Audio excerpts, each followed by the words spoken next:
ఇప్పుడు పవన్ కళ్యాణ్ అన్ని కామెంట్ చేసిండు తెలంగాణ పైన, దానిపైన కాంగ్రెస్ పార్టీ స్పందించలే. అలాగే ఒకప్పుడు చిరంజీవి కూడా సమైక్యాంధ్రకు మద్దతు తెలిపిన వ్యక్తి, ఇప్పుడు చిరంజీవి భార్యకే ఒక పదవి ఇచ్చిర్రు.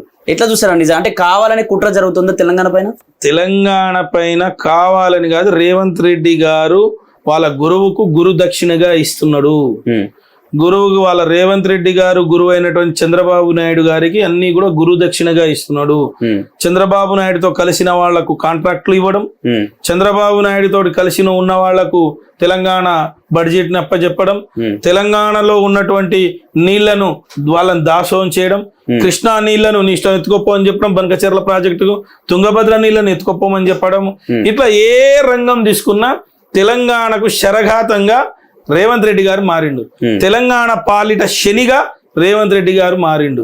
తెలంగాణ పాట యమునిగా, తెలంగాణ రాష్ట్రానికి యమునిగా ఈ రేవంత్ రెడ్డి గారు ఈ రోజు పాలిస్తా ఉన్నారు. అందుకొరకే ఈయనని ఎప్పుడు వదిలించుకుందామా అని ఆలోచనలో ఉన్నారు. ఎందుకంటే ఒక్కరిద్దరు కాదండి, చిన్న పిల్లలు 5వ తరగతి 6వ తరగతి 2వ తరగతి 1వ తరగతి పిల్లలు కూడా అమ్మా నా పుస్తకాలు ఉన్నాయి, ఆ బిల్డింగ్ లో కూలగొడుతున్నారు, జేసీబీలు తీసుకొచ్చి పుస్తకాలన్నా తీసుకొస్తా, నా బొమ్మనన్నా తీసుకొస్తా, నా బుక్స్ నీ తాగే నీళ్ళ బాటిల్ అన్న తీసుకొస్తామంటే కర్కోటకంగా కర్కశంగా ఈ రోజు దాడి చేసి వాళ్ళ ఇల్లును కూలగొట్టి రోడ్డు మీద వాళ్ళ జీవితాలను శిథిలం చేసినటువంటి చరిత్ర రేవంత్ రెడ్డి గారు. ఇంత ఘోరం అండి అది. ఏమైపోయిందని, నీకు ఎన్నుకోపోయిందని చెప్పేసి ఏ మేనిఫెస్టోలో చెప్పిన మూసీ శుద్ధీకరణ చేస్తా అని 1,00,00,000 కోట్ల రూపాయల మూసీ శుద్ధీకరణ చేస్తావు, కానీ రైతులకు ఇవ్వడానికి ఆడబిడ్డలకు ఇవ్వడానికి డబ్బులు లేవా? 1,00,000 కోట్ల రూపాయలు నీళ్ళలో పోయడానికి సిద్ధపడ్డావు, మరి నువ్వు ఇస్తాన్న తులం బంగారం ఇవ్వడానికి ఎందుకు ఇవ్వవు? ఇంట్లో అత్త ఉంటే అత్త, లేకపోతే తల్లి ఉంటే తల్లి, అత్తకు బిడ్డకు, అత్తకు కోడలికి అందరికి కలిపి 2,500 ఇస్తా అన్నావు. మహిళల కోటీశ్వరులను చేస్తా అన్నావు. ఇక్కడ చేసినావు ఏమైనా ఉందా వీళ్ళ పాలన? అంటే మొత్తం బీఆర్ఎస్ పార్టీ 8 లక్షల కోట్ల అప్పు చేసిన దగ్గర డబ్బులు లేవను రేవంత్ రెడ్డి వీడేం చేస్తున్నాడు? మరి వీడు అప్పు చేయలే. 2.5 ఏళ్లలో 4.5 లక్షల కోట్లు చేసిండు కదా. కేసీఆర్ గారు దాదాపు 4 లక్షల కోట్లు చేసే మిషన్ భగీరథ కట్టిండు, కాళేశ్వరం కట్టిండు, ప్రతి జిల్లాలో కలెక్టరేట్లు కట్టిండు, ప్రతి ఆడబిడ్డకు 2,500 రూపాయల పెన్షన్ ఇచ్చిండు, ముదుసలకు పెన్షన్ పెంచిండు, సెక్రటరేట్ కట్టిండు, అంబేద్కర్ బొమ్మ కట్టిండు, పోలీస్ కమాండ్ కంట్రోల్ రూమ్ పెట్టిండు, ప్రతి జిల్లాకు హాస్పిటల్ కట్టిండు, హైదరాబాద్ లో ఎల్బీ నగర్ లో ఒక టీమ్స్, ఇక్కడ సనత్ నగర్ లో ఒక టీమ్స్, ఇట్లా పెద్ద పెద్ద హాస్పిటల్, వరంగల్ లో ఒక హాస్పిటల్ కట్టిండు. మరి నీవేం కట్టినావు? ఉన్నాయి కూల కొట్టుడు తప్ప చేసిందేముంది? నువ్వు ఉన్నాయి కూల కొట్టుకుంటా పోయింది హైడ్రాతోటి. నువ్వేం చేసినావు చెప్పు?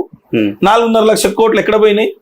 తెలంగాణలో ఉన్నాయా 4.5 లక్షల కోట్లు నువ్వు అప్పు చేసినవి? లేవే. మరి ఎట్టిపోతున్నాయి? నిరూపిస్తారండి బీఆర్ఎస్ భవన్ కైనా సిద్ధమే అని చెప్పి మన జూపల్లి కూడా సవాల్ చేసిడో, సవాల్కు భయపడుతున్నారు హరీష్ రావు కేటీఆర్ అని చెప్పి మాట్లాడుతున్నాడు. ఆయన పాపం, ఆయన జూపల్లి కాదు, ఆయన జూలో ఉండే పిల్లి.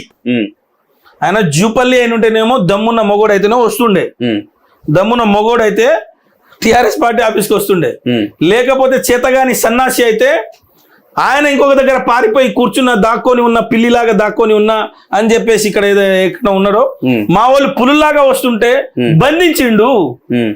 మా వాళ్ళు పులిలాగా, హరీష్ రావు గారు టైగర్ లాగా పులిలాగా రావడానికి ప్రయత్నం చేస్తే నీ పారామిలిటరీ బలగాలని బట్టి, పోలీసులను బట్టి అరెస్ట్ చేయించినావు. నీకు సిగ్గుశరం ఉంటే మరి రానిస్తే అయిపోతున్నాయి కదా, చర్చ తేలిపోతుంది కదా మీ మీడియా సమక్షంలోనే, ప్రజల సమక్షంలో తెలిపోతుండగా ఎవడెన్ని అప్పులు చేసిండు, ఎవడెన్ని ఉన్నాయి, ఎందుకు అరెస్ట్ చేయించారు?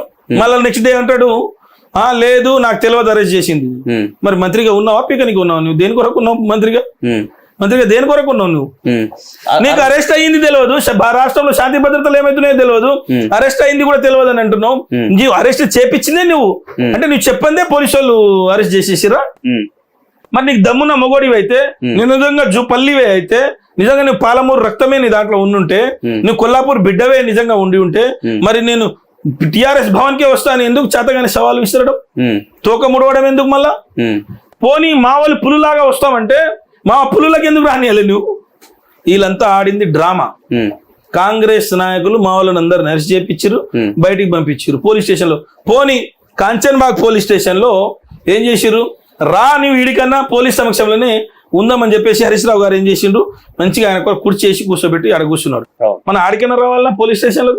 మరి ఆడికి కూడా రాలేదు. మరి నేను ఏమనాలే? చవట అనాలా, దద్దమ్మ అనాలా, లేకపోతే ఇంకేమనాలే? జూపల్లి గారు మరి నీ జూపల్లివా, జూలో ఉండే పిల్లివా? నువ్వు నీకు చేత కాదు. మీకు అసెంబ్లీలోనే హరీష్ రావు గారు ఫుట్బాల్ ఆడుకున్నట్టు ఆడుకున్నాడు. ఇరిగేషన్ పైన, ఆర్డబ్ల్యూఎస్ పైన, ప్రాజెక్టుల పైన, ఉద్యోగాల పైన, మీకు అప్పుల పైన, శ్వేతపత్రం, ప్రతి విషయంలో హరీష్ రావు గారు లేస్తే 10 మంది, ముఖ్యమంత్రితో సహా 10 మంది మంత్రులు లేచేది. ఫుట్బాల్ ఆడుకున్నట్టు ఆడుకున్నాడు. మళ్ళీ ఇప్పుడు బయటకు వచ్చి ఏదో చెప్పడానికి ప్రయత్నం చేస్తారు.